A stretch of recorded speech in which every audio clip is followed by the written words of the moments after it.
My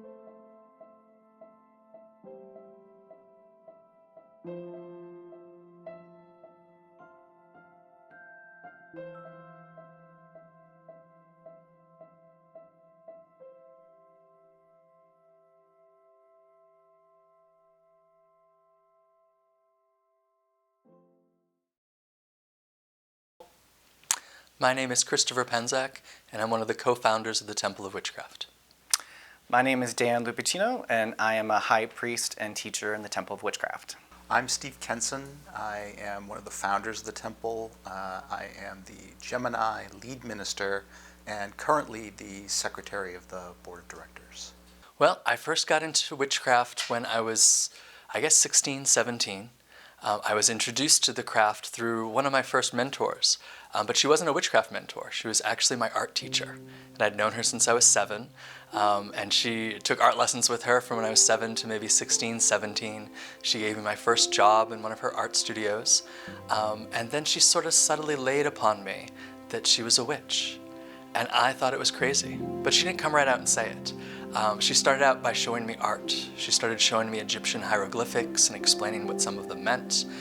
She started showing me Celtic knotwork, and we started talking about the histories of Egypt and the Celts and different things in Europe. And she slowly made her way to like the witchcraft trials and persecutions of people. And then finally, she just kind of laid the bomb on me and said, "Well, you get it, right?" And I was like, "No, what do I get?" And she's like, "You're not gonna make me say it, are you?" And I was like, "I have no idea what you're talking about." She's like, "I'm a witch." And I thought that was crazy. I thought she had lost her mind. I thought she, I couldn't understand in this day and age. And it's so different than it is today because nobody was really publicly a witch at that time. That was something that was really fantasy. But she identified as a witch and she was trained as a high priestess. And she was sharing that part of her life with me. But I, like the arrogant, probably at this point 18-year-old that I was, thought she joined a crazy cult. So I was going to rescue her. Oh boy. Really long time ago, I was the weird kid growing up, and witchcraft was something that always drew me in. Exploring outside, reading the small amount of books that I could find at a young age, and it never really left my blood or my interest. And I formally started in witchcraft training probably about 10 or 12 years ago now. And so she said, "Well, before I can talk to you about any of this, read this book." And she gave me a book on quantum physics. And I was sort of a science geek at that time, although I was entering into the music world, so a little bit more artsy. And I thought it was great. I really loved it. It was my first introduction to these concepts of quantum physics and consciousness and reality. And I thought it was great, but I thought it had nothing to do with witchcraft. So I said, "All right, I've read the book. I'm ready to talk about witchcraft." And she said, "Oh, no. She goes, "You have to read this other book before we can talk. We need language." And she gave me a book on Hermetic philosophy called The Kybalion. And basically it had 7 principles that kind of explained how the universe worked. And I said, "Oh, this is really interesting too." And in some ways was sort of saying the same thing as what the physics book was saying, but in a much more archaic language. And then I was like, "All right, I've read the book. That was really interesting. I'm ready to talk witchcraft." She goes, No, one more book." And she gave me a book from her teacher. There was the book The Power of the Witch by Laurie Cabot. And once I got to that place and read that book, I saw how the physics and the Hermetic philosophy came together. And I had the language to talk with her. And by that point, I wasn't convinced she was in a cult anymore. I got into witchcraft around 14, 15, when I was much younger than I am now. I started having sort of psychic experiences when I was younger and wanted to figure out why or, how to deal with said things. And I found that the only thing that was really teaching you how to use psychic skills and to manage them was witchcraft.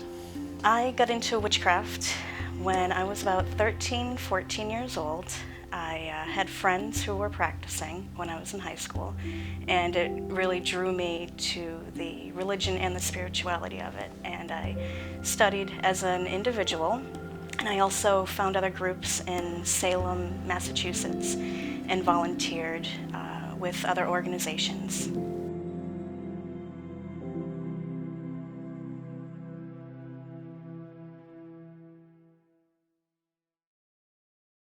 The witch's place in society traditionally has been more of an outsider that people go to when things get really, really bad.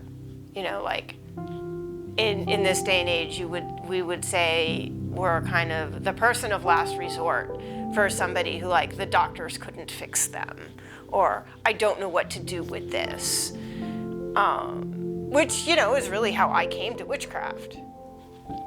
But I think it's also important that witches be in society more as we move into, we've kind of moved into an era of almost too much information.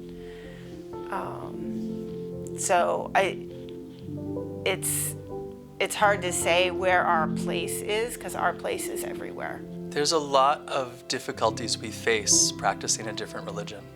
We can face discrimination, we can face misunderstandings. I think the first one is a lot of people don't think it's a religion, and even witches have a hard time calling it a religion. And I will say I was in that same boat when I began this practice. I would talk about my spirituality. I avoided the R word. And in avoiding the R word, I think I did a disservice, although it's where I was at the time, so you gotta be where you're at. But the important part in battling discrimination is that religion is something that's protected in our society. You also have to go often through a process when you're not recognized as a religion to be recognized. So through our ancestors before us, fairly recently, from the late 60s into the 70s, Wicca and witchcraft and paganism have been recognized as a religion, and our group, the Temple of Witchcraft, has continued that tradition by getting the 501c3 status federally as a religious church. And that gives you some protection. You know, if you face discrimination at the workplace or, you know, in society, saying it's my spirituality doesn't really give you any protection, but saying that it's your religion and understanding that religion is what links us to the divine. A lot of people hear religion and they think dogma, or they think church in terms of the building, or they think of one of the mainstream religions and you have to be a part of that and follow their ways. And witchcraft really isn't about that. Witchcraft is, as a religion, it's the mysticism behind all of it. Every practitioner is their own priest or priestess. Every practitioner has their own connection. We gather together in community, we honor teachers, we follow traditions, but there's a lot more flexibility and freedom in it.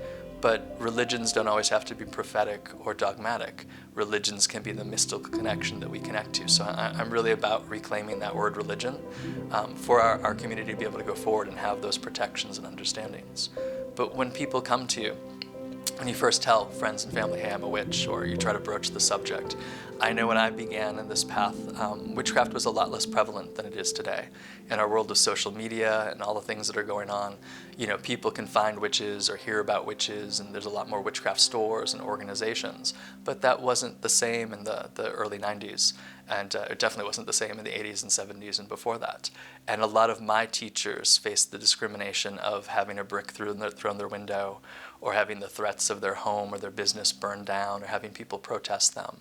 We've had a little of that in my time in my community, but I've not faced those same dangers, and it's because of the good works of those that have come before me, so I'm very thankful about that. I believe that people in general don't understand their own power. And because they don't understand their own power, they are afraid of it.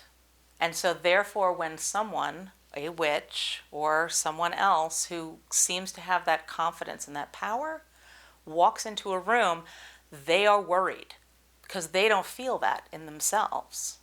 Everyone has the power of magic within them. Every single person. A lot of people don't want to think that that is the case. They would much rather think that there's an outside force that's running their life, or that, well, this is just all there is, so there's nothing else, I don't have to worry about it. There can be more. They don't necessarily want to choose it. Have I dealt with discrimination or misconceptions?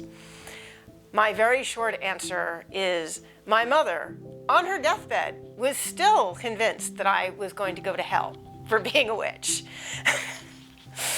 And this is my mother who was dying of cancer. And so basically half of my family has disowned me.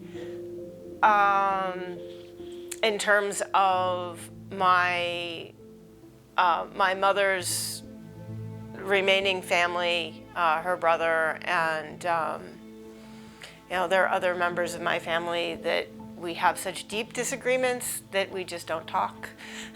My best friend, who's a devout Catholic and still a devout Catholic, was getting married. And I was not allowed to be her maid of honor because I was a witch.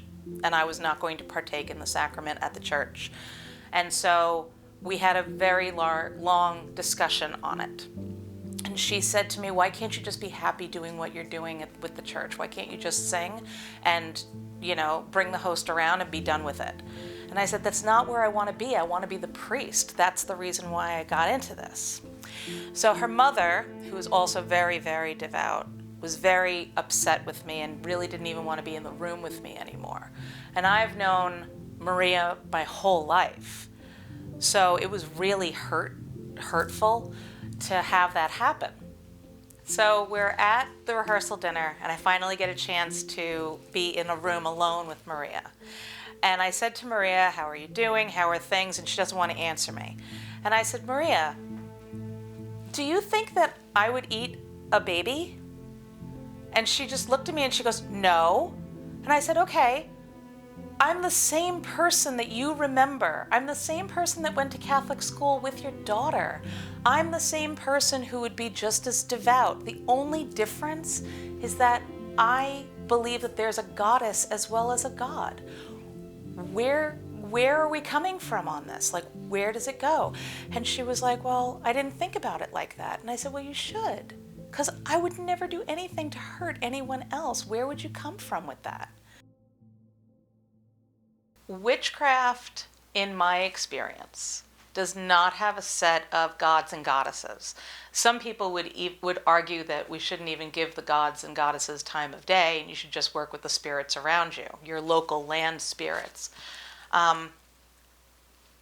For me, coming from a Roman Catholic background, I needed to put faces on the energies that I was seeing. I needed to put personalities on them. And I have always been a student of myth, and I've always been a student of fairy tales.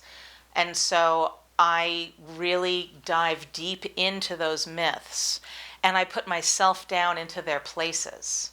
So when I think of Persephone, for example, I go into the story as Persephone. If I was Persephone, then where would I go? How would I do this? What was my reasoning behind where all this story comes from? I've done that with Rhiannon. I've done that with Hera, with great results. I've done that with Nephthys and Isis as well. I like stories, therefore that's where I would go. But witchcraft in general doesn't really have a pantheon that you run to. You could argue that Hecate will always be the patron goddess of the witches. That's written in her lore.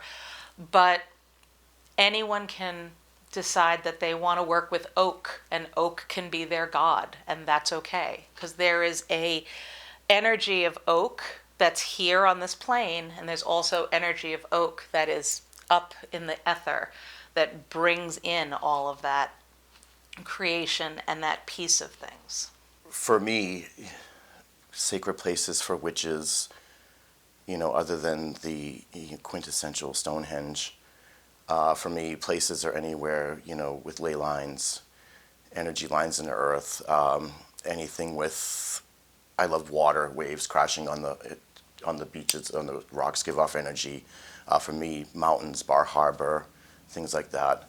I have a ley line that runs right through my land, and so we put all of our crystals aligned to it, and for us, it's a pretty powerful spot on our property. So to me, places that are magical, or places that are just, out of the ordinary. Vortexes, mountains, lakes, streams, rivers, they all give off this energy. So ley lines are energetic grid around planet Earth, and each ley line has a point on it where, as they intersect, is, for me, in my experience, is the most, energetic spot there, and where the most, say, magic is, or most, universal energies are. And if you align them, a lot of spots fall in them, the pyramids in Egypt, the pyramids in Mexico, Stonehenge. I had done a well water, healing water, and one water was from Stonehenge, one water was from the Chalice Well, and one water was from Bath. And when I had done the research, they all fell on ley lines. So it was an interesting combination to see. And, for me, I think the ley lines play an important part to the earth itself, because it's kind of the energy grid that holds it all together. So. Okay, this is a huge topic. So let me see. There are every witch is going to have a different view on this. So I'll kind of break down some of those different views, and then I'll tell you what mine is. So some witches are polytheistic, some are not. Some witches are monotheistic or not theistic at all, and they don't believe in deities and things like that. So that's fine. So as far as witchcraft goes, there's no set line of what it has to be.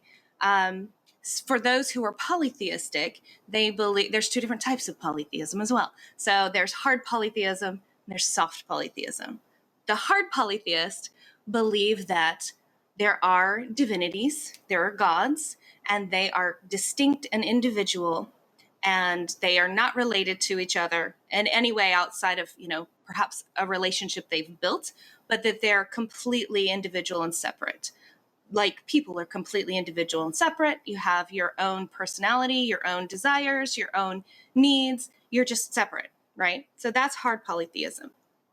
Soft polytheism believes that there are divinities, there are multiple divinities, and that they are sort of connected to the same source. They're sort of branches of this same sort of one overarching energy, right? And so they can express themselves in distinct personalities, but they're not really separate. Just like people aren't, in my opinion, aren't really that separate either. I believe that we're all sort of part of one thing. So that's the soft polytheistic view. So they might believe that, for example, a river goddess in one culture is just a different name for a river goddess in another culture. They're both goddesses of the river. So they have different names, they have different cultural expressions, but the energy that you're talking to is the same. That would be soft polytheism. I lean towards the soft polytheism because I have experienced completely different personalities in deities, but I've also experienced, it sort of depends on where you kind of dip your toe in that river, right? If you think about it like a waterfall, okay? And it's coming down and you've got this one waterfall. And then when it hits the rocks, it branches in different directions. So that same initial source, all the water is coming from that. But as it moves over different streams and different areas, it breaks up and it acts differently. And maybe there's different animals and different plants and different things like that live in and around it. So those would be individual expressions of deity, but they're sort of still stemming from that same initial source. That's kind of the way I see it. So if I want something real specific, I'm going to look for one of those little branches, and I'm going to find the one that has exactly what I need, right? And then I'm going to approach deity from that angle. But if I'm I don't necessarily want to be specific. I want to hit more of a cosmic level, more of a overarching level. Then I'm going to go further up that waterfall and try to tap into that primary source. Hecate. So I had not really encountered Hecate before the temple, and she is a goddess that actually she's a Greek goddess who is not the Olympians, but the generation before, and she chooses, to be a guiding spirit, a guiding force for those who have no one to guide, the rejects, if you will, the people who are outside of the accepted culture. And so witches have grown to find her to be the goddess of the witches. And she is also a psychopomp. And for me, she's offered a lot of help being a psychopomp myself to help with my work. I think there is a reclaiming and a reawakening of some of those sites for those who practice the craft, because we don't have a set structure. We don't have a Bible. We don't have a higher governing authority telling us what our holidays are like and how to celebrate. And we have to find like our practices in our own sense. And as a witch myself that grew up in America, while there are sacred sites here, they're not necessarily witchy sites. Yes, we have Salem, Massachusetts, but that came out of trauma. That's not something that was impregnated from the land itself. And having had the opportunity to go and visit different sacred sites in England and in Scotland, that has given a sense of identity to the current of craft that I practice that just sitting at home or practicing outside in my own woods didn't. Not that that's not sacred in its own sense, but I think witches can utilize sacred sites like obviously Stonehenge, the roll rites, a lot of the fairy mounds, when done with respect, can also be considered sacred sites because it gives a way of connecting to the power and the memory that's in our blood and our bones that we may not consciously know about now. And I feel like I have been changed dramatically, energetically, just from doing a simple ceremony at some of these sites myself. I feel like things were left behind. I think I brought things with me. I feel like there was a alchemical change that occurred. And there was a remembrance to power and a remembrance to ancient ways that sacred sites provide that you don't get anyplace else. So going to England, going to Scotland, going to Ireland, even to a degree places in the Mediterranean, going to Greece and to Italy, there are places of great power for the witch. They just often have to seek it. Because kind of, as we say, the witchcraft path is a crooked road. There's not going to be like a bus to bring you to all these places all the time. You have to seek it out by the locals, by your own research, but that is not a fruitless endeavor to go upon. So the first organizational meeting, the first pre-organizational meeting, when Christopher got us all together and said, I have an announcement to make. I want everybody to be there. And we met at his parents' house in their living room. And Rosalie had snacks for all of us. And Christopher explained in many words that he had all this work that he felt needed to be done and he could not do it all. And he had come up with an organizational mandala based on the zodiac, which when I first looked at it, I was like, from a business point of view, I have no idea how that's going to work. But I'm in! He wants, and I understand this, he would like this to be larger than him. That this isn't just his stuff. This is something that we all can work with. I think that's why the teachers, in the mystery school, there are teachers who are not Christopher, who do in-person things in other places in the country. And he doesn't tell them, you have to teach it this way. They bring their take to it. What drew me to create the Temple of Witchcraft was really seeking community that fulfilled the things that I needed, and realizing as I was part of my magical journey that often the things that I needed, other people needed. So community in all spiritual communities and all social communities can be fractious, can have difficulties. Often people use the same words with different meanings. So even though I understood what a witch was to me or what pagan was to me, as we grew, there's a lot of different groups with a lot of different influences and cultural associations and ideas about witchcraft and magic. And so when they got together, they didn't really, even though they identified with the same words, they didn't really have a common culture or they didn't have a common language. And I noticed being a part of some of those groups, it was really hard to get things done. And it was really hard to make things happen on a social level, to build up resources, to be able to provide things for people, to be able to find kind of a home base. When I was studying witchcraft, we had a lot of what I lovingly refer to as witch houses. In other traditions that are very coven-based, they'd call them covensteads, or a room or a section of the house would be called a covenstead. But these witch houses were usually owned by somebody who was probably a pretty deep practitioner that had a social consciousness about community. And so you'd be invited over for celebrations, but it was sort of like a who you knew. You know, you had to kind of have an in. You had to have somebody who would vouch for you, because it was still pretty secretive and quiet, you know. You had someone to be able to say, yes, I trust this person, to know where we're meeting and who's gathering and why. And part of it was social and part of it was educational, but much of it was magical. Christopher had been teaching witchcraft for several years, had been writing books and teaching his classes and the like. And there was a strong desire for his students, after his students completed their course of study, there was sort of a void there. There was a lot of, the question was, well, what's next? Now that I've completed this course of study, what do I do?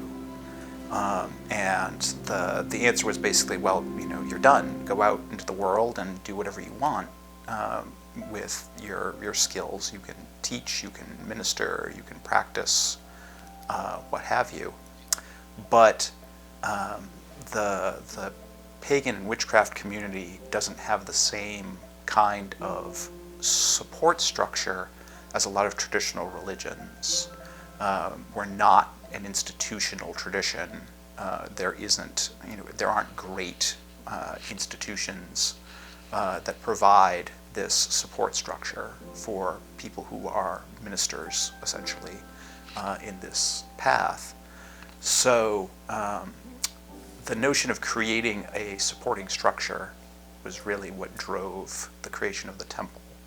The idea that we would be a like-minded community of peers and equals, but that we would have and create a support structure that would allow all of us to do our individual work without every new pagan minister came along having to reinvent the wheel and create their own nonprofit, to create their own superstructure, to create their own support for whatever it was they wanted to do. I think that one of the things that witches are here to do is to serve. What that is, what we're serving, I think is probably chosen by us. But I think that when we don't give back, we're not co-creating anymore. We're just taking. And so what I want the temple to do, or have, you know, sort of built into the temple is, you know, what is your ability, passion, curiosity, give back to the world. And we sort of set up the temple to, you know, serve in some way. Witchcraft has impacted my life in a way that is hard to put down in words, but if I could say anything, it was just a total eye-opener. I'd always been an outdoorsy person. I'd always been, you know, wanting to be on the mountain or in the beach or doing something, camping, or always, you know, out in the yard working.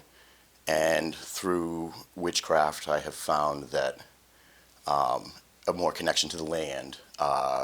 Discovered like the land spirits and things of that nature, and just felt my calling has been a servant to the land itself and to the earth itself since I've discovered the path. Magic has helped with anxiety and depression in interesting ways. I'd like to say that there's a magic pill for everything, and sometimes there is and sometimes there isn't.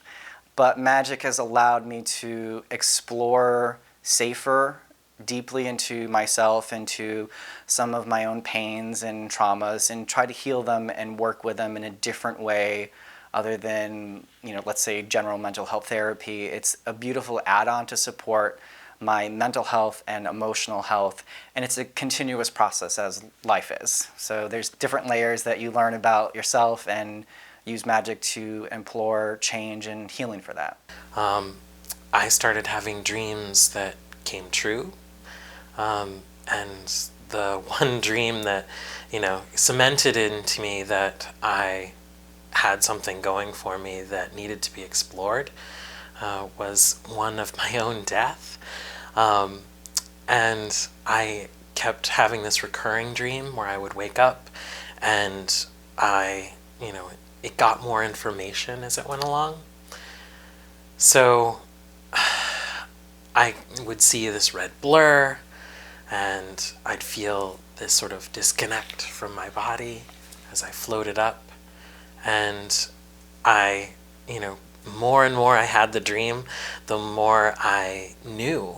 And so, knowing that other dreams of mine had come true, I started exploring what happens after you die. What happens, after this, and if this is an ability I have, I need to figure out what that's like, and what do you do with it, and can you change it? And morbidly at that time, I was really, preparing myself to die, because I'd written out who got what. It was all pertinent of when my 16th, I wouldn't reach my 16th birthday, and that was part of the dream. And so the day before my 16th birthday, I had told my friends about this weird dream that kept happening and all of that. And we were walking home, me and my friend Jenny, and I stepped out into the road to cross the road, and she grabbed the back of my shirt and pulled me out of the road. And a red car just zoomed by us, stopped about 30 feet down the road, got out and apologized, was like, "Oh my God, I didn't even see you," blah, blah, blah, blah. And then I was like, well, now what do I do with my life, right? So, and I realized that, psychic things can be changed, and because we get these warnings, we can do things. Witchcraft has impacted every aspect of my life. I didn't really admit it at the time. I started out in witchcraft as a useful tool. Coming from a Catholic background and really landing at an agnostic point, I believed in something, but I didn't know what I believed in. I really kind of came to this point of using the science of witchcraft, is what we talked about. Laurie Cabot defines witchcraft as an art, a science, and a religion, and I was really focused on the technique. So I was using it to improve my music career. So for a while I was casting spells and doing meditations and intentions that got my band more success and got me success in college, studying music. But I didn't really think of it as a lifestyle. I didn't really think of it as the way I lived my life. But slowly it kind of creeps into every aspect of it, because I think witchcraft is really an orientation. It's the way you approach life. It's how you perceive yourself in relationship with the universe. But you slowly have to come to it. We often use the metaphor in witchcraft about coming out of the broom closet, much like in the queer community, talking about coming out of the closet. And the first step of the process is coming out to yourself. So you have to kind of come out to yourself and have this realization of oh, this might be who I am, or this might be a way of understanding who I am. And then you come through the process of letting other people in your family, this is who I am. And just like coming out as queer, you lose some people. So a lot of my high school friends from Catholic school, they were just like I was in the beginning, this is crazy. How can you believe in this? But those who bothered to ask me questions or to show up and just be present in my life remained friends, and those that didn't kind of fell away, as we have in any coming out process. And then, it becomes so much a part of your identity, just again, like in queer culture, where you kind of use the icons and the emblems of it, and you really identify very loudly with it. And then soon it just kind of seeps into your bones. and it's just who you are and how you operate. And it doesn't mean you're any less proud, and it doesn't mean you don't follow the traditions or you're not involved in the community. But it becomes permeated in everything that you do. So it impacts every thought that I think. It impacts every word that I say. It impacts how I relate to people. When you really live it, you live in a magical worldview, and you can't do anything without witchcraft. You can't do anything without magic. My experience of magic is everything that I am, and so how it impacts me is like it connects me to who I am and how I feel and how I relate to the universe as a whole. So it's not about how magic influences or impacts me, it's more about how I negotiate my understanding of reality. And magic is just the way, the language, the philosophy that I do that. So the more that I study these various forms of metaphysical and magical lore, the more I feel like I'm speaking my own language or learning how to communicate more effectively with the universe. So what drew me to the Temple of Witchcraft is really my friends, finding mutual friends, and I joined during Imbolc of 2016, and it was wonderful. I'd never been to a ritual where they had integrated the music and everybody participated as a whole. And it was really, really beautiful and very connective, and that was really what drew me in. And I was introduced to the musicians and was doing drumming for them the Sabbath right after that, and pretty much every single one before the pandemic started. And yep, that's what drew me in. And it was actually through a Reiki class that I discovered Christopher. I went into the class thinking I was going to be maybe the only one there with a witchy background, and everybody else there was actual practicing witches, and they were normal and sane, and they held jobs, and they were grounded and healthy, which unfortunately when I was growing up, the people who claimed to be witches kind of proved to be the opposite. And that really sparked this feeling of, wow, this is real, these people are amazing. And through the connection to Christopher, a couple years later, after I graduated college, the Temple opened its online mystery school, and it was just kind of the perfect timing to do formal training, to take what I felt intuitively into a more intellectual and tangible practice. The Temple has kind of three main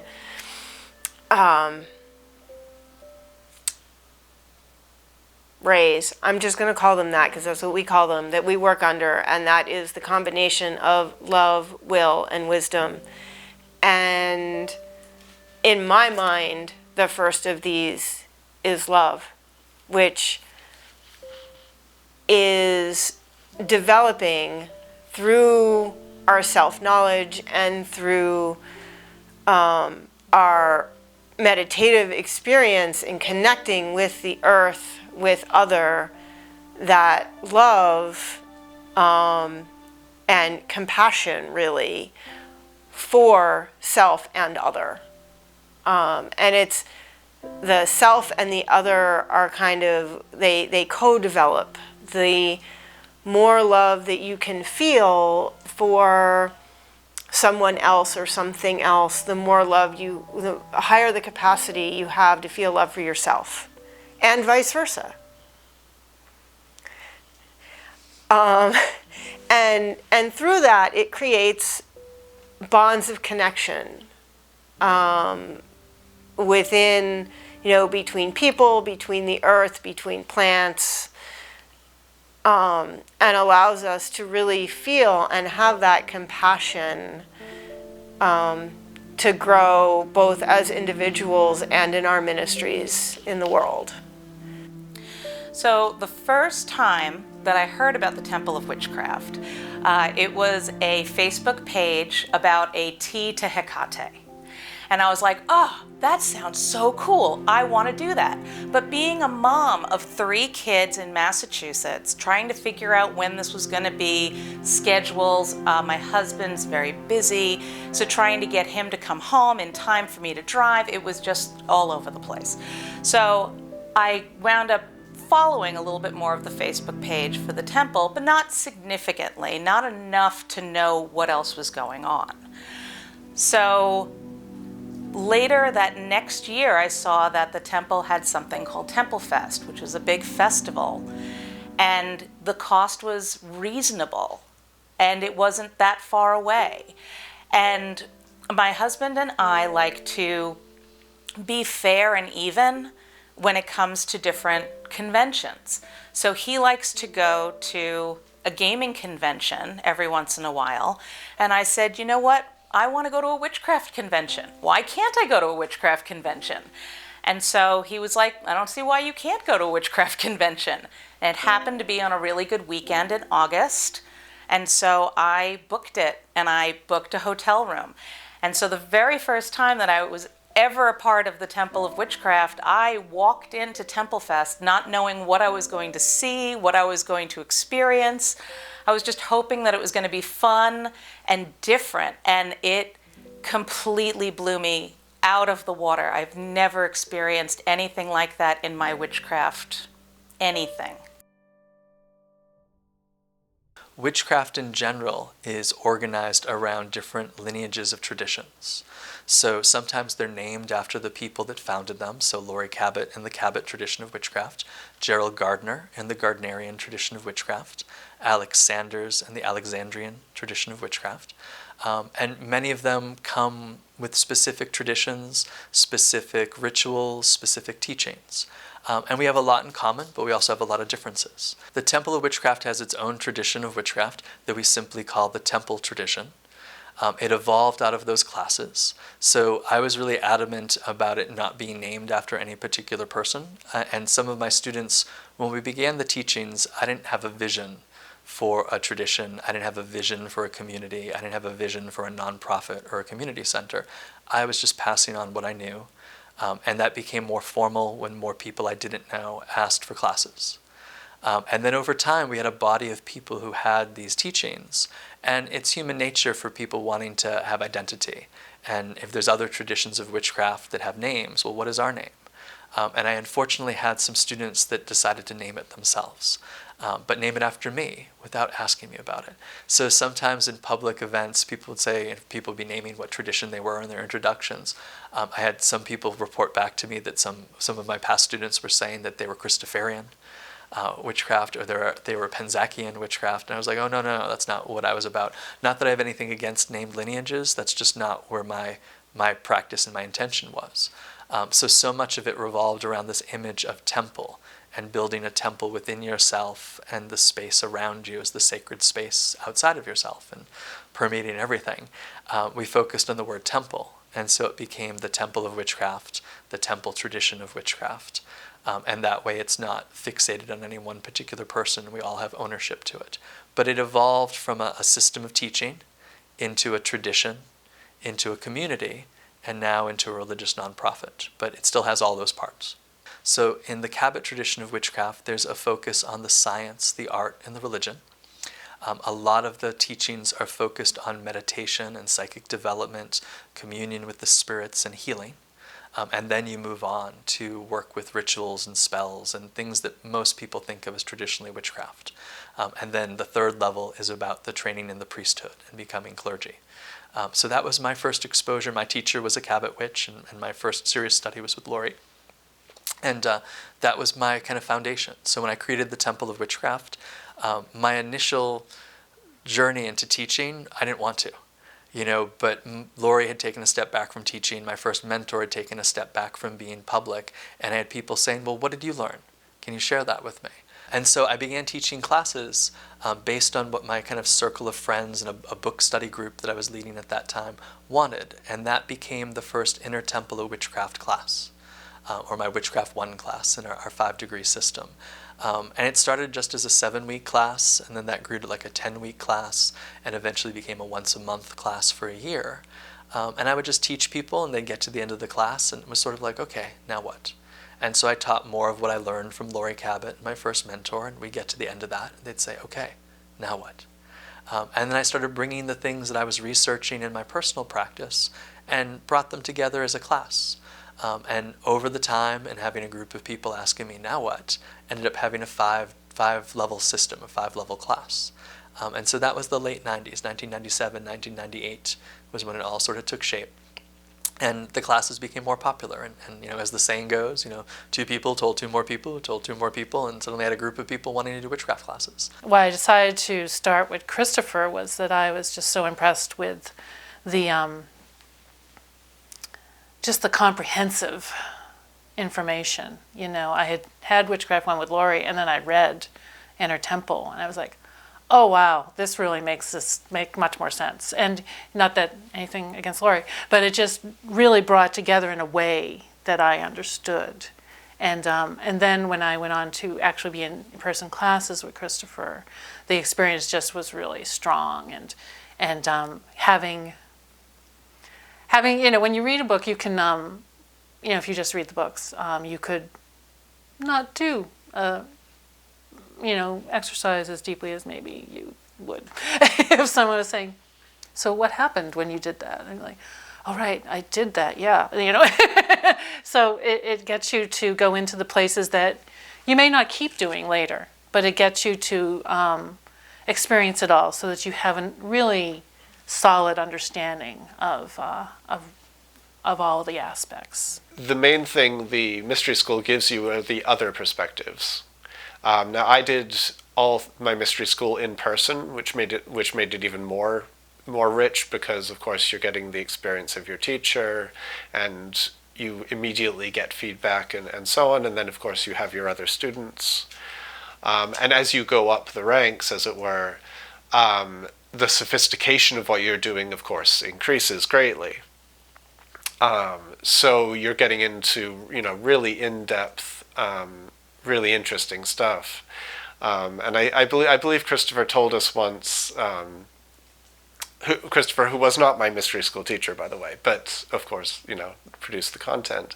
I believe he told me once one of the reasons for the mystery school for him personally was so that he would create other people who he could talk to in depth and about advanced topics. Because, of course, you know, anyone can pick up a basic witchcraft book and read it through and kind of understand the basics, but the mystery school takes you through so many different traditions and different ways of looking at witchcraft from, you know, from around the world. The online mystery school has helped me in so many ways.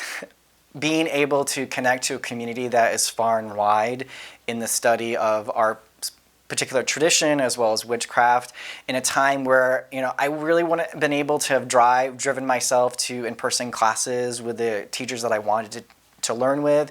And so the online mystery school gave me an opportunity to learn at my own pace to a certain extent and have community to support that.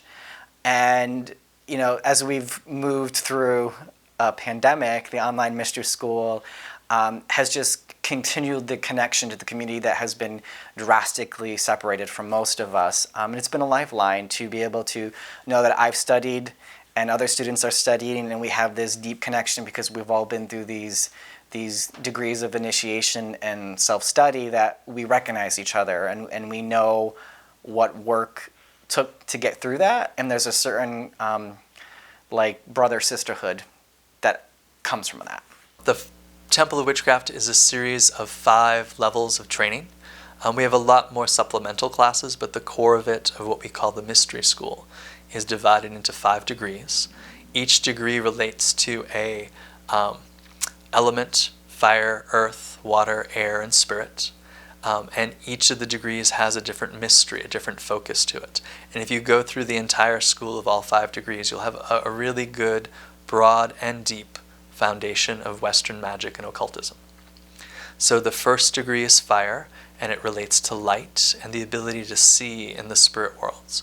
So it's what we think of as the psychic phenomenon, what we call the seership or the oracular mysteries, because it's really about getting non-linear, non-logical information. So we learn about energy, we learn the foundations of our history and our culture, but we learn about energy in our bodies, energy in the world, different levels of existence, how to meditate and access those different levels of existence, how to meditate to open up our psychic abilities, to do healing work, astral travel, and connect with our spirit guides.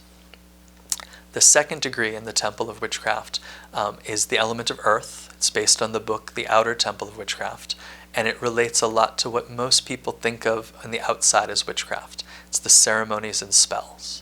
But even in that case, it's also the meditations to connect to the energies that help us understand why we're doing the spells.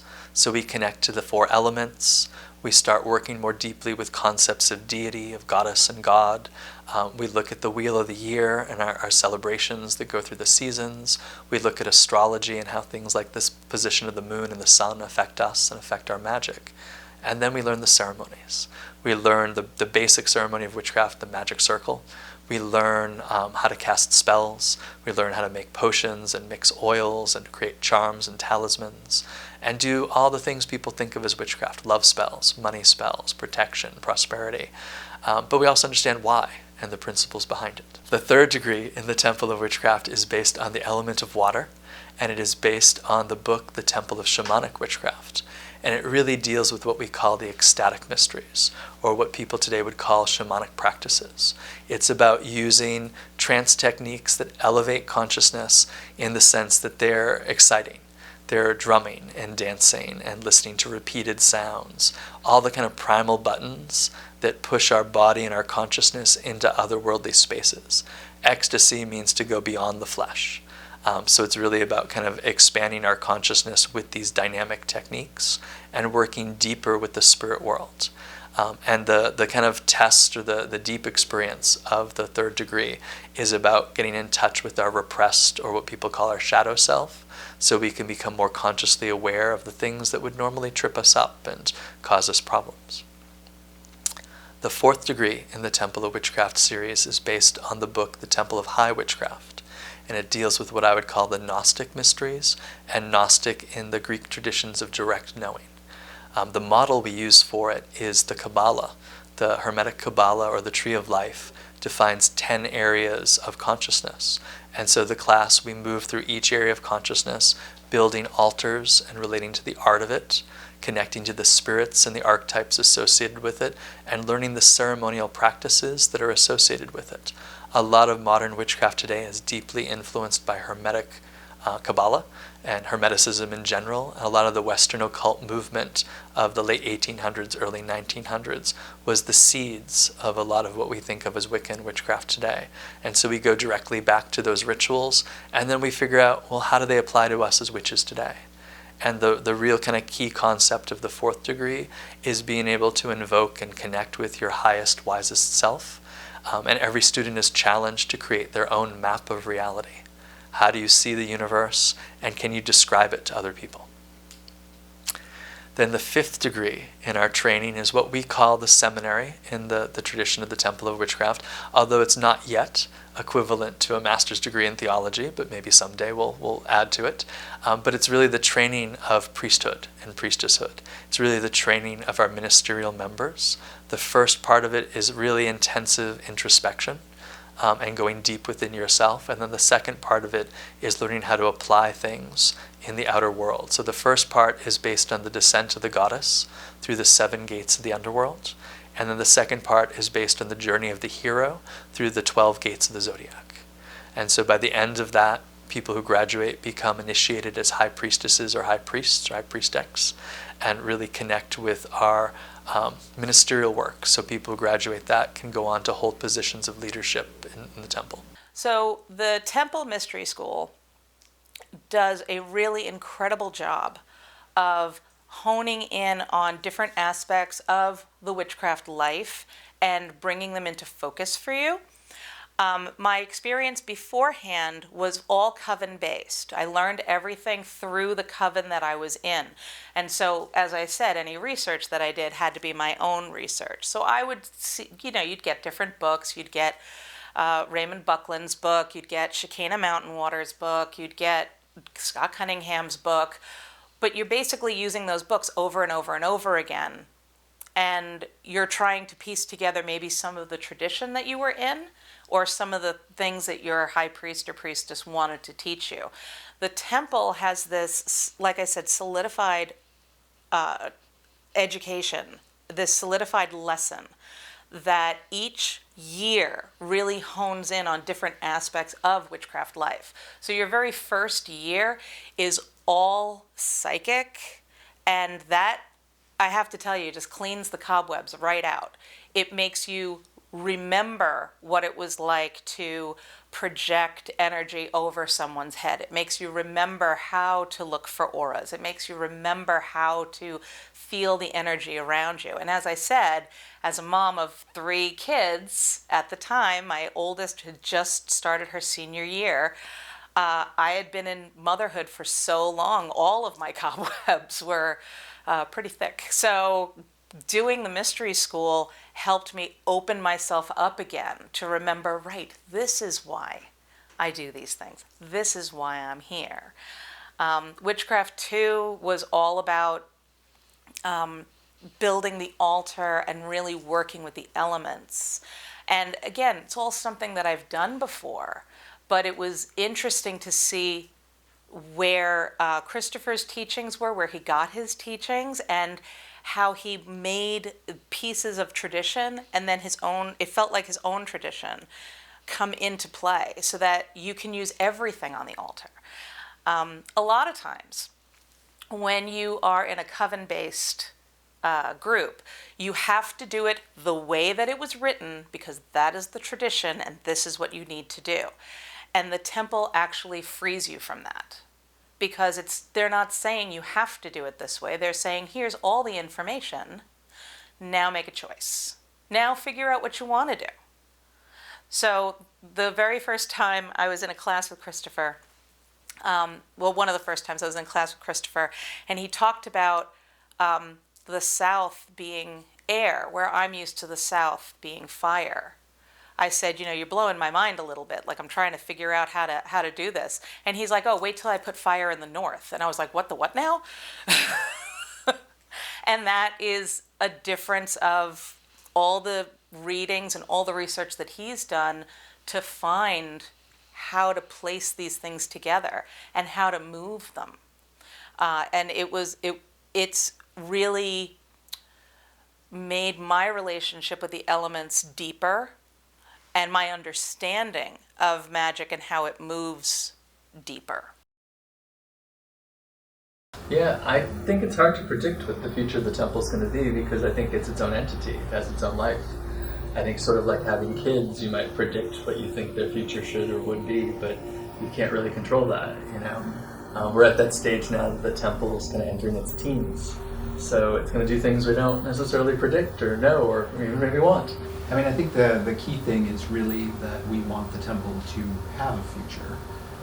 We want to create a solid foundation for something that will eventually outlast us. I would say that having the community center built so that our future generations have a place to gather is a good legacy.